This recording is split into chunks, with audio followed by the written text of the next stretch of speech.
morning. Welcome back. You're still watching Daybreak on this 15th day of September 2025. And it's time for us to have a conversation. I want to introduce the panelists here in studio, starting with Dr. Alex Irungu, who is the Chief Executive Officer at Mbagathi County Referral Hospital. Good morning. Good morning, Sam. Good morning, viewers. Great. Anthony Kibagendi is the Member of Parliament for Kitutu Churches South Constituency, but also a member of the Health Committee. Good morning. Good morning. Kulienda aje? Wapi? Niliona ulichapwa bana. Mimi hakuna mtu anawezana na mimi. Hawawezani na mimi. What happened? You want me to explain here? Yeah, we were at a funeral and people were chanting one term, the Member of Parliament there, because he's a sycophant of the system and the President did not like it, that I was probably pouring fuel into the fire. So he tried to grab the mic from me and tried to throw me off stage, and because of my fitness, I managed to stop him from pushing me down, and didn't let the mic off my hand. Yeah, but of course the media had to call it a fight. We never really got to fight because had we fought, he is not as fit as I am. Really? Yeah, he may be huge. But it's a lot of fat, so we... Oof, okay, we can go there because, I mean, we want to talk about health. I don't think we want to go into that direction. Yeah. But really, I don't know, Mheshimiwa Kibage, it didn't look good. Really, yeah, it didn't look good. I don't know what responsibility you take as a leader. Genuinely, it didn't look good. In terms of responsibility, there's absolutely no way I take responsibility because I was saying what I say every day, everywhere. He was uncomfortable with it. He was the MC for the day. He ought to have let me say whatever I was saying and probably have a rejoinder. But because he knew the masses there could not have listened to him after I spoke, it has happened before. So he thought the best way to impress his boss was to grab the mic from me. Anyway, so he's not here to explain to us. One day, if you can call both of us here. Yeah. To... On the promise that you not go for each other's mics. These ones are more, you know. Okay, all right. Yeah. Gilbert, so good morning. Good morning. Gilbert Osoro is manager, universal health coverage at the Social Health Authority. Acting or confirmed? It's coming in Jesus' name. Okay. Amen. Good morning. Good morning, Sam. Good morning, viewers. And thank you for extending an invitation to the Social Health Authority. We are here to tell Kenyans what we are doing towards universal health coverage. All right. And Dr. Simon Kigondi is the president of the Kenya Medical Association. Good morning. My members are not paid. SHA owes us 43 billion. NHIF in 7 years accumulated a bill of 33 billion. SHA in 10 months has 43 billion. We need to close SHA. Si kwanza ujibu salamu. Good morning. It's not a good morning for him. It's not a good morning. Okay, then. Close SHA. They either pay my doctors or not. Okay, then let me try again. Happy birthday. No. All right. Thank you for having this conversation. Yeah. It's good to have you. We're also expecting Dr. James Nyikal, who is the chairperson of the Health Committee. As soon as he's here, he'll be joining the conversation. I saw Dr. Kigondu turned a major milestone recently. I saw a clip of him. That's why I'm telling him happy birthday. So a lot is going on. On the papers, first, the men who control multi-billion state systems is the main story that is on the Daily Nation.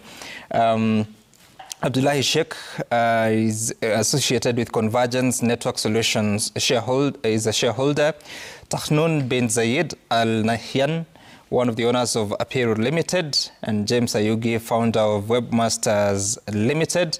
Ownership of critical public systems such as e-citizens and electronic platforms for health and procurement, alleged by auditors and MPs to be controlled by private entities despite government denials, is increasingly coming under scrutiny, informed by data security concerns and the vast sums of money involved. Of course, there has been an ongoing conversation about a 104 billion shilling system that was procured by the Ministry of Health to manage the IT needs, information technology needs of the entire health sector. We don't know how far that is gone because the past few weeks we were told that several files were taken to the DCI for investigation by the Cabinet Secretary for Health. We'll be talking about that.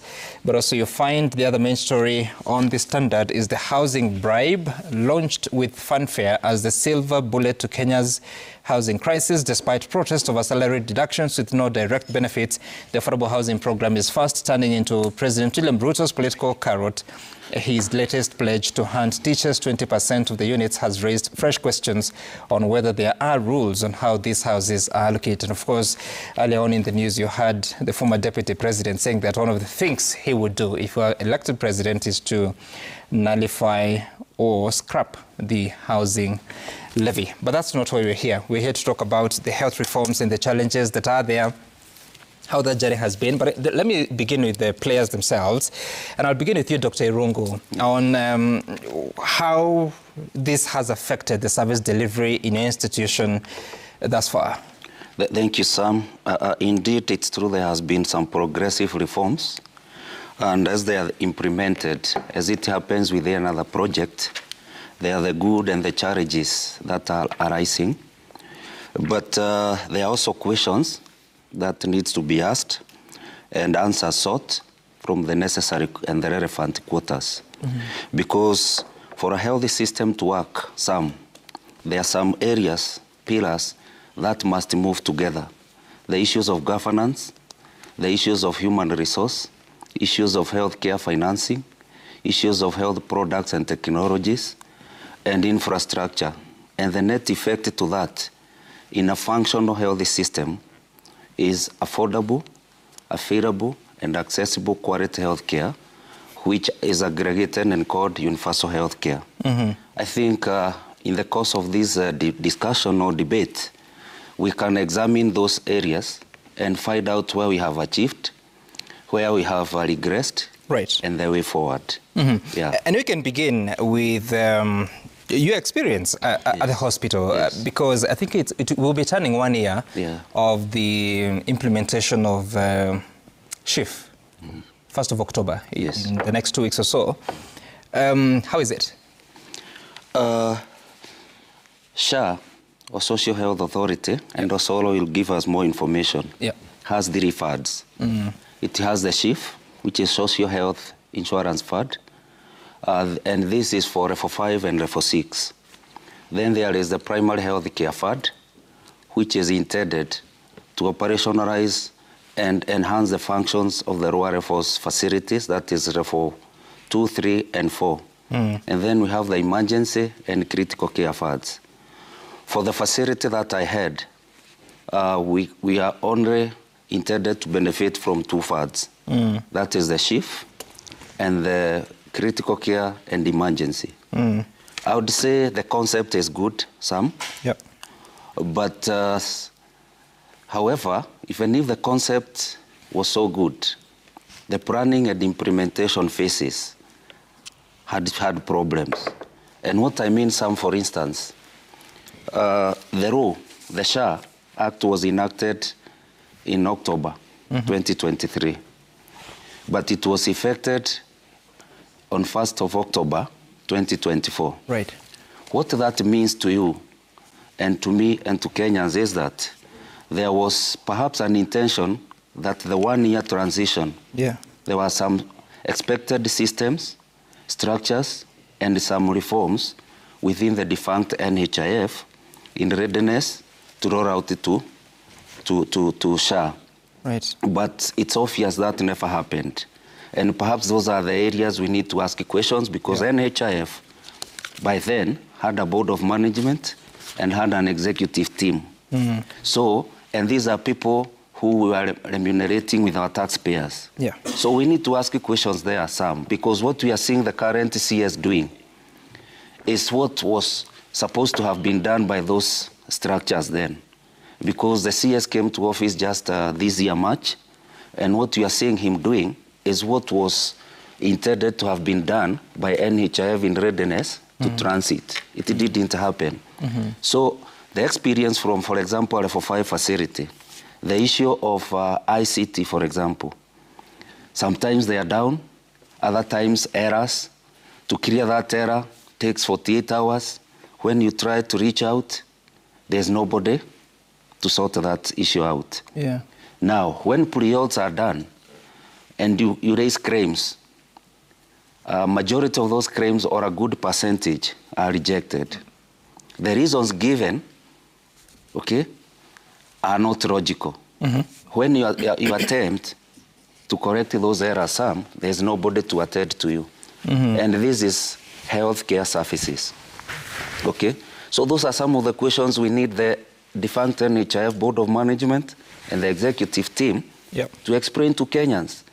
Were you not ready? Because you had a 1-year transition period. Okay? Yeah. Yes. Yet, Mheshimiwa Kibagendi, as NHIF board was existing, there's also a new board of the Social Health Authority. I think it was led by, remember his name, Dr. Olweni. He was leading that board. Yes. And you are the health committee still. Yeah. And you're oversighting all these agencies. What was happening during that time? First, I would like to state categorically that SHA is not a reform. SHA is a scam. It's a scam in the sense that if it was indeed a reform, the implementation would have taken a bit of time. The rushed implementation was for those who are behind SHA to hurriedly start earning from this particular scheme. So when we were working on the laws around healthcare, the SHA, the Chief Primary Healthcare and Emergency and Critical Care, when we were the bills, and I think that is one of the reasons why Dr. Nyikal is not here today. Dr. Nyikal, you know, in his heart, understands that this is an unfortunate scheme to defraud Kenyans. So it becomes very hard for him to defend this. Anthony Kibagendi and Dr. Nyikal refused to sign the reports that we used to do that time. And we stood in Parliament and said, 1, 2, 3, there is no way we can be able to sign this report because we said this and the other have to be removed from that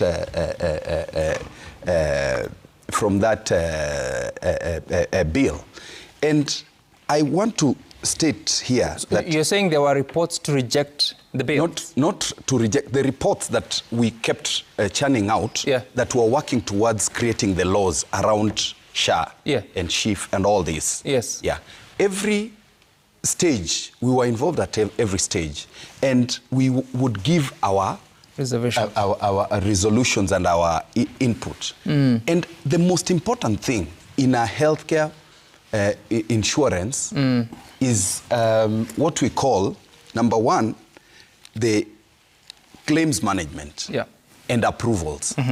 You cannot outsource the core mandate of this authority to private entities. That one we refused. And I'm happy to see that my chairman is walking into the studio, because it is one of the things Anthony Kibagendi and Dr. Nyikal vehemently refused to accept, the outsourcing of the core mandate of this authority. Whereby, when now they came up, these individuals, the schemers who want to defraud Kenyans of their hard-earned money, came up with this company called Convergence. And I want to be very clear. I've been saying this. It is associated with one of the cabinet ministers, and then Apiero, that was hurriedly registered in Dubai in the year 2024, and again in May of 2023, late in Dubai, and quickly in 2024 in Kenya, for them to be able to be ready for the implementation that was starting in the month of October of 2024. And this Apiero is again associated with an advisor of the president in State House. You see, that is a conflict of interest. That is one. Number two, universal healthcare coverage has 3 dimensions. One is on financial risk protection. You realize today, the out-of-pocket expenditure by the users is higher than it was during NHIF. Correct. Do you have data to support that? Yes. It is obvious. Yeah. It is just common sense. No. Number two, You have data to support that. That's covering the population universally is a mirage. Because they keep telling us 25 million people are registered with SHA. But for you to be taken care of by SHA, you have to be paid up. Yeah. And what are the amounts that people are paying? And why are we pushing Kenyans to pay for the whole year? Okay. Particularly Kenyans that cannot afford. Those are important questions. Number three is on range of services or benefits. The benefits are inferior to what NHIF used to give. We have to be practical in this. You know, some people look at me and think I'm just doing politics. I'm being very practical and pragmatic because these are things that I have studied and done a lot of research around. So we really need to first ask the hard questions. Right. Why did we rush? Number two, when Honorable Nakumicha came to seek funding for the system, initially they wanted about 5 billion shillings. After a few weeks, they increased it to about 10 billion, and then they went silent. The next thing is 104 billion. Yes. Sorry, Mheshimiwa Kibagendi, we'll get to all those details. Allow me first to recognize the presence of Dr. James Nyikal, Chairman, Health Committee. Good morning, Dr. Good morning. And we had just started, and I want to hear from Gilbert, because you come from the Social Health Authority yourself, so some of these questions sound familiar. So there's an issue that has been raised by Dr. Irungu here about accessing the system outage, their errors, and when you seek to correct, nobody responds to them. What is going on? Thank you, Sam, and thank you, Brother Irungu. I want to tell Kenyans that indeed we have a robust system that is being implemented as we speak. It is works in progress. But what I want to say is that the system is working, and it is a state-of-art system because now from your digital platform, be it from the healthcare provider, for the doctors, we have a new application that you can be able to launch pre-authorizations so long as you are within the vicinity of the hospital. I want Kenyans to understand that this is a very robust system. We are talking of a health information management systems. And it comes with very many things. We have the claims processing platform, we have the member platform, amongst many others. So these systems have been developed over a period of time. Yes, once in a while, just like any other system, we could have system downtimes, but we've put into place adequate mechanism to ensure that there's the continuity of services. So, but the user is telling you not I hear his concerns. Yeah. So we've been working very closely with them, and we've deployed officers. We have surveillance, quality assurance officers who visit the hospitals for purposes of ensuring, one, our members have access to quality services. Number two, doing what we call hospital bed usage, bed count, amongst many others. But I want to assure the public that the system is working, it's being reviewed. So you're saying it's been built over time. What does that mean? Since we rolled out, the system has been there. What we've been doing is continual improvement. Rome was not made in a day. So what is that you've been improving? We are picking feedback from them, like now we've introduced... Sorry, I'm asking, this system that you're using, so initially there was NHIF. Yes. And now, what do you have? NHIF had a system. What are you working on? Now we have a health information management system. Now this encompasses all, I want to call it a superhighway because one, separate from what NHIF was using? Yes. So it is the one under the consortium? Yes, under the consortium, and what DHA is currently regulating. Now, allow me to just give you a snippet of what the system is doing. Yep. I'll start with the registration. Under registration, you can be able to register from the comfort of your phone. And I want to concur with what my brother said here, that one of the key milestones we've been able to achieve is to enroll in excess of 26 million Kenyans on board. The other thing we've done, we have also onboarded in excess of 9.3 million dependents. And when I talk of dependents, I'm talking of the spouses and children. So are these 9.3 million inclusive of the 26 million or the outside? No, they are part of the 26 million. Okay. Yeah. The other thing that we've been able to do is that 6.5 million Kenyans have submitted themselves to what is known as proxy means testing, which is the tool that is used to determine the premiums payable by the non-salaried households. And when I talk of non-salaried households, we are talking of people in the informal sector, mama mboga, boda riders, retirees, and farmers, mechanics, and people at home. Now, the system is also used to determine the families households that will get subsidies or whose premiums will be paid by the national government. Under the new laws, the national government is obligated to indigents.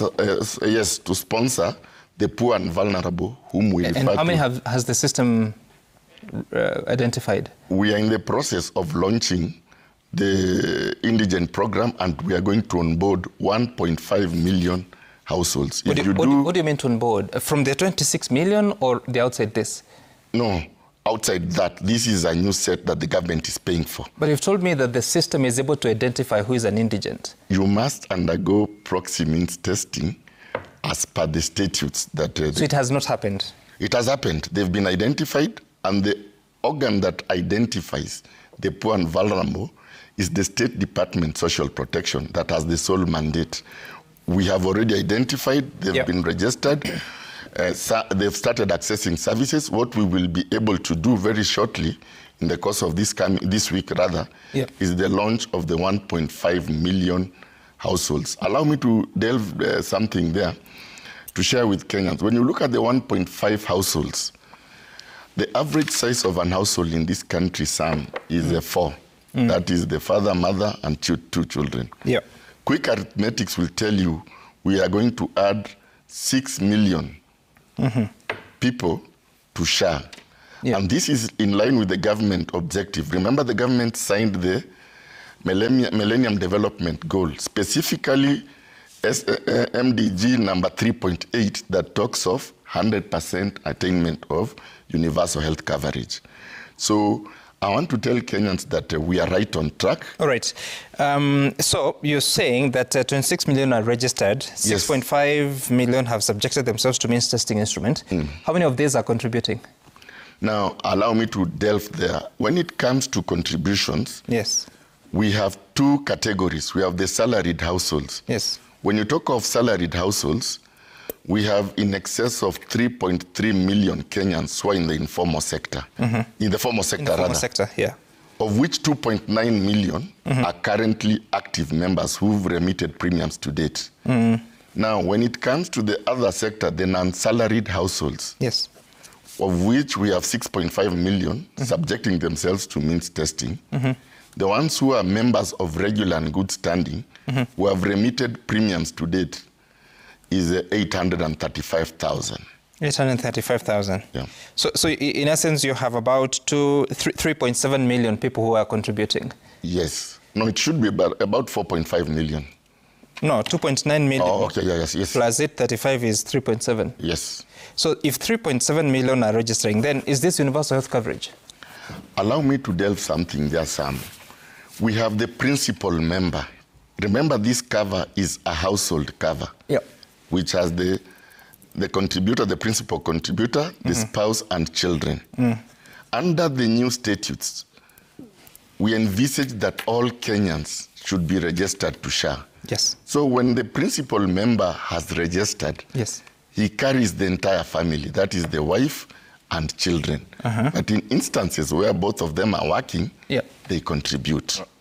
So tell me, out of these 3.7 million contributors, how many Kenyans are covered, inclusive of the dependents?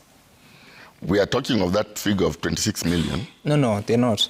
Because you've told me 2.9 million are employed and actively contributing. Correct. There could be spouses in there. Yes. Then you have 835,000 who have subjected themselves to means testing and they are contributing. So how many dependents do they take care of? Because the global figure of 26 million, you said the dependents are 9.3 million.